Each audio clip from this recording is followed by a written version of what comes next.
BJP के स्थानीय नेता जो है बता रहे चिराग पासवान भरोसा नहीं कर पा रहे हैं, क्या कारण हो सकता है इसके पीछे? देखिए, चिराग पासवान पर भरोसा इसलिए नहीं कर पा रहे हैं क्योंकि चिराग पासवान जिस तरीके का दबाव बना रहे हैं, लगातार बिहार में इंटरेस्ट जता रहे हैं, उससे स्थानीय नेता को लगता है कि चिराग पासवान चुनाव से पहले किसी तरह की पटकनी दे सकते हैं। अच्छा, स्थानीय नेताओं से आप बात करेंगे तो वो कहेंगे कि केंद्रीय नेताओं को ऐसा नहीं लगता है। उनको लगता है कि चिराग क्यों मंत्री पद छोड़ करके जाएंगे, चिराग को बिहार में जाने का फायदा क्या होगा। लेकिन जो स्थानीय नेता हैं, जो चिराग की राजनीति को बहुत अच्छे तरीके से समझते हैं, उनमें ये भरोसा, उनमें ये विश्वास है कि चिराग ऐन वक्त पर पटकनी दे सकते हैं। अब सोचिए पटकनी देने की वजह क्या हो सकती है। कहा जा रहा है कि नीतीश कुमार के एक बड़े नेता, उनकी पार्टी के एक बड़े नेता की मीटिंग चिराग के 2 एमपी से हुई और दोनों एमपी ने उस बड़े नेता से कहा कि हम लोग को एक मीटिंग करना चाहिए, बिहार में सीटों का बंटवारा कैसे होगा उसके बारे में हमें चर्चा करनी चाहिए जी। तो वो बड़े नेता अचानक एयरपोर्ट पे कहते हैं, दिल्ली एयरपोर्ट पर, कि अरे आप हमसे क्यों बात करेंगे, आप बीजेपी के एलाइज हैं, आप बीजेपी से बात करिए, आप हमसे बात करना क्यों चाहते हैं। और उसके बाद से ही कहा जाता है कि उन 2 एमपीज ने जब ये बात चिराग पासवान को बताई तो चिराग पासवान का दिमाग फिर से घूमने लगा।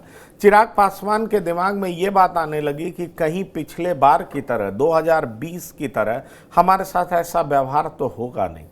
इसलिए चिराग पासवान उसके बाद से उनके स्वर बदल गए, उनके सुर बदल गए, वो बिहार में दिलचस्पी दिखाने लगे और फिर वो बिहार फर्स्ट, बिहारी फर्स्ट की बात करने लगे और साथ ही साथ कहने लगे कि वो अपने पिता से उलट राजनीति करना चाहते हैं, इसलिए बिहार में उनका इंटरेस्ट बरकरार है। अब ऐसे में बड़ा सवाल ये उठता है कि जब चिराग पासवान इस तरह की बात करते हैं और फर्ज करिए कि जेडीयू कहती है 120 से कम में नहीं लड़ेंगे, जेडीयू बहुत ज़्यादा तो जीतन राम मांझी को एकोमोडेट कर ले, उसके अलावा बाकी अन्य दलों को एकोमोडेट करने के लिए बीजेपी को आगे आना पड़ेगा।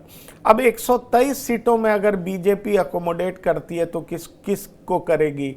तो एक तो एलजेपीआर को करना पड़ेगा, राष्ट्रीय लोक मोर्चा को करना पड़ेगा। अब एलजेपीआर क्या 25 सीट पर मान जाएगी, 30 सीट पर मान जाएगी? राष्ट्रीय लोक मोर्चा को कितनी सीटें चाहिए? फिर बीजेपी कितनी सीट पर चुनाव लड़ेगी?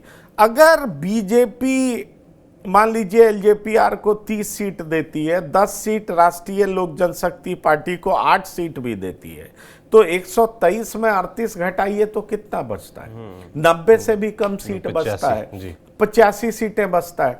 अब क्या 85 सीट पर बीजेपी लड़ेगी? ये एक बड़ा सवाल है। और जब बीजेपी 30 से 25 करती है तो क्या वो तैयार हो जाएंगे चिराग? ये भी बड़ा सवाल है।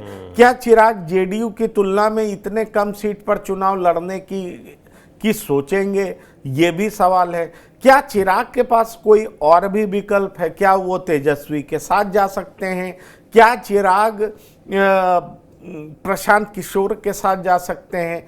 क्या चिराग पीके और कांग्रेस के साथ अलायंस कर सकते हैं? ऐसी बहुत तरह के संभावनाओं का जिक्र हो रहा है, लेकिन बड़ा सवाल ये उठता है कि वहां के लोकल लीडरशिप को लगता है कि चिराग जिस तरह की बात कर रहे हैं कहीं एनडीए के लिए वो झटका ना हो। और आपको याद होगा कि 2020 में चिराग जब जेडीयू के विरोध में मैदान में उतर गए थे तो किसी तरीके से एनडीए सरकार बना पाई थी। इसलिए मैं आपसे कह रहा हूं कि चिराग के रवैये को लेकर के वहां के लोकल लीडरशिप में एक तरीके का स्केप्टिसिज्म है कि चिराग सशंकित हैं वो लोग कि चिराग कैसे बिहेव करेंगे, क्या वो एनडीए में बने रहेंगे या अलग राजनीति भी कर सकते। बिल्कुल, वजह तो आपने कई सारी गिना दी हैं और जो आपने दिल्ली एयरपोर्ट में हुई बातचीत की थ्योरी बताई है, और मुझे लगता है ना सिर्फ बीजेपी के जो लोकल नेता हैं बल्कि बिहार में तमाम लोग हैं, उनके मन में भी शंका खड़ी कर देंगे कि आखिर चिराग पासवान क्या कदम उठाने वाले हैं, क्या फैसला लेने वाले हैं। और मुझे लगता है ये तभी डिसाइड हो पाएगा जब सीटों को बंटवारा हो जाएगा, जब उसके लिए बातचीत